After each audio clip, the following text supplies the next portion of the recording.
All right, congratulations. You made it to the last Ed puzzle of this year. It's two-way tables.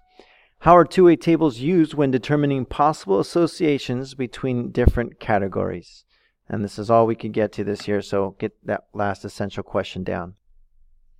So a two-way table shows data from one sample group as it relates to two different categories. Okay, so let me show you some examples of what I mean. So notice here, people that like snowmobiles, people that don't like snowmobiles, and we're going to compare that to people who like skateboards and people who do not like skateboards. So it's the same people, but you're asking them, hey, do you like snowmobiles? Yes. Do you like skateboards? No. Okay, so I'll put you down for this total over here. Let me give you some other examples. Okay, so asking males and females, okay, about whether they like SUVs or sports cars. So you notice that they're comparing two different groups, but we're asking them two different categories here. And so we can ask them, hey, these people like it, these people don't, and so on and so forth. I'll give you one more example. Again, these you don't have to write down, you're just watching. So like ages of students from 10 to 13, and then students from 14 to 17, whether they eat breakfast or skip breakfast. Most important meal of the day. However, when I was your age, I would have been under skip breakfast. I'm terrible with that. So here's an example. On the honor roll, not on the honor roll, and then the total of. So we asked some students in this example, okay, people that were on the honor roll, people not on the honor roll, and total. And then we asked them if they played a sport or not. So you can take a look here and you can say, look, 250 people were on the honor roll and played a sport. 45 played a sport and were not on the honor roll. So together there's 295. People that did not play sports but were on the honor roll, 115. Not on the honor roll, 30. Together that's 145. And what you'll notice also is if I go across and add these two numbers, right, people who played sports, not played sports, whether they're honor roll or not, it's 440. And if I go across, look, all these people on the honor roll, whether they played a sport or not, 365, and not on the honor roll, 75. If I add these two, still gives me 440. It's the same number of people. I asked 440 total people, two different questions. Hey, where are you on the roll, and did you play a sport? And so that's where we put our information. Okay, so now here's what we're going to do. We're going to that's just an example. That's how you complete a chart. Let's take a look at another example on how we're going to manipulate this information. Okay, what we're going to do is say, look, complete the rest of the table. So if I'm giving you this table, look, do you have a cell phone? Yes or no? Do you have an MP3 player? Yes or no? That's the question that was being asked. So if I take a look at this one here, if I say, look, I asked 78 people, told me that they had a cell phone.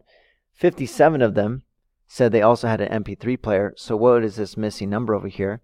Well, I can take 78 and subtract 57 from it, right? And you get 21. So I know that there's 21 people that did not have an MP3 player. Because again, these two added together should give me 78. I asked people and they said, no, these people didn't have a cell phone. 13 had an MP3 player and 9 didn't have an MP3 player. So that means all together, if I take my 13 and I add 9 to that, that should give me my 22. So there's 22 people that did not have a cell phone. So now I can take these two numbers and add it straight down. I go, hey, 78 and 22. 78 people had a cell phone. 22 people did not have a cell phone. And so I can see that that was a total of 100 people. Okay, if I add all that up together. If I come down and I think about it in relation to just MP3 players, 57 and 13, 57 had a cell phone also and 13 did not. If I add straight down, 57 plus 13, looks like I'm going to get 70 here. And people that didn't have an MP3 player, add these together, I get 30. You'll notice that when I add these two, I get 100 as well. So that's perfect. It worked out exactly as I needed. Okay, so that's how you fill out a two-way table. All right, so let's get a little bit more practice. Let's see, coming from a word problem. There's 150 children at the summer camp. 71 signed up for swimming. There are a total of 62 children that signed up for canoeing, and 28 of them also signed up for swimming. Okay, so construct a two-way table. So here's some information. There are 150 children at the summer camp. That seems to me like that's a total. 71 signed up for swimming. And then there's 62 children that signed up for canoeing. 28 of them also signed up for swimming. Okay, so there's some information that we want to fill out. So right off the bat, I know that there's 150 total students. So I can put that number here. I know that the different categories were swimming or no swimming, canoeing or no canoeing. Okay, it's like a little boat, right? Okay, so let's go to the next part. We knew 150, we're done with that. It says 71 signed up for swimming. Okay, so total for swimming would be 71. Okay, there are a total of 62 children that signed up for canoeing. So canoeing altogether, 62 total, right? Let's see what else happened. And then 28 of the people who canoed also went swimming or signed up for swimming. Okay, with this information, let's see if we can figure out the rest here. All right, so let me go across. I know that 28 plus some number is equal to 71. So if I take 71 and subtract 28 from it, I should end up with what I need. So let me just do this the long way, right? So 3 and 4. So that tells me there's 43 people that signed up for swimming but did not do canoeing. So together that gives me 71. All right. Next, what about canoeing? 62 total. 28 of them decided to go swimming as well, or signed up for swimming. So I have to do some subtraction as well. I get 4 and I get 3, so this is 34. 34 plus 28 gives me 62. Okay, good so far. I can go across this way. I can say, look, there's a total of 150 kids. 62 of them decided to do canoeing. So I do some subtraction here. So I got to borrow, right? 8 and 14. That's going to give me another 8. That means 88 decided not to canoe. Okay, so I'm filling this out as I go. Now I can fill out this one here. I know that there's 150 kids that were there. 71 went swimming. I got to find out how many did not go swimming, right? So I'm going to subtract here. I get 79. 79 just did not go swimming. Then I can find out this last one. I could do it two different ways, really, right? I can go 79 and subtract 34, right, going sideways. I'll show you that that's this answer, 45. Or it could have gone down. 88 decided not to go canoeing. 43 of those actually went swimming. And so you're going to find out that it's the same answer. Okay, and so that's how we fill out our table here, given the information that they provided. The last part of this is to interpret the data. So, okay, so what? I filled out a table. What am I going to do with this information? So I'm going to use the information in the table to tell me about relative frequencies. Okay, so let's go back to this example about cell phone, no cell phone. MP3, no MP3 player. This is the information that I had from above. So what I want to do is I'm going to take a look at this.